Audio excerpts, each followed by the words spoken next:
Vous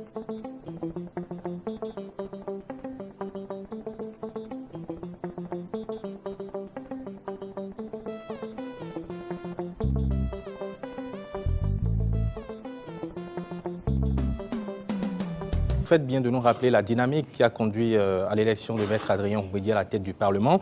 Vous nous parlez également de vos alliés politiques, notamment le PRD, la Renaissance du Bénin. Vous avez dit tout à l'heure que vous avez mis vos députés à contribution pour qu'ils puissent former le groupe parlementaire avec la Renaissance du Bénin. Mais aujourd'hui, ce qu'on sait, c'est que le PRD et la Renaissance du Bénin soutiennent ensemble le candidat Lionel Zinsou, qui est le candidat de la coalition, qui est le candidat du chef de l'État, le candidat des FCBE. On ne vous a pas beaucoup entendu sur ça. Est-ce que vous étiez surpris? Je suis surpris de cette décision. Mais vous savez, si nous avons choisi et soutenu le président Adrien Oumbédié, c'était bien parce que je pensais et je pense encore que c'est un grand homme pour notre pays. J'ai beaucoup d'amitié pour lui et je continue de respecter l'homme.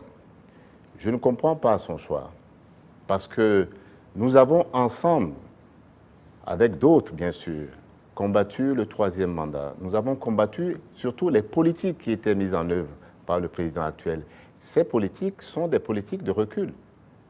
Nous avons des millions de nos compatriotes qui sont au chômage.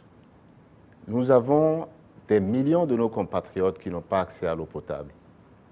Nous avons des millions aussi qui n'ont pas accès à l'électricité. Et nous avons des femmes qui sont laissées dans la marginalisation totale dans ce pays. Et c'est pour retourner cela que nous avons dit, nous ne pouvons pas continuer avec les politiques actuelles. Donc, comprenez-moi quand je suis surpris qu'ayant combattu cela avec nous, d'autres décident de se joindre à ces mêmes politiques-là, de se joindre à ceux qui disent, nous voulons la continuité, parce qu'il ne faut pas oublier, le choix du FCBE, c'est le choix de la continuité. Ils le disent, ils n'ont pas peur de le dire.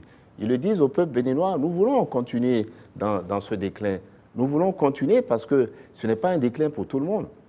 Il y a des gens qui se sont enrichis pendant la période. Mais le plus gros, la classe moyenne, les Béninois les plus pauvres, ils sont laissés pour compte. Et nous, nous travaillons pour que justement ça change. Par conséquent, je ne peux pas comprendre dans le contexte qui est celui d'aujourd'hui que ceux qui veulent changer la page disent « nous voulons continuer les politiques du passé ».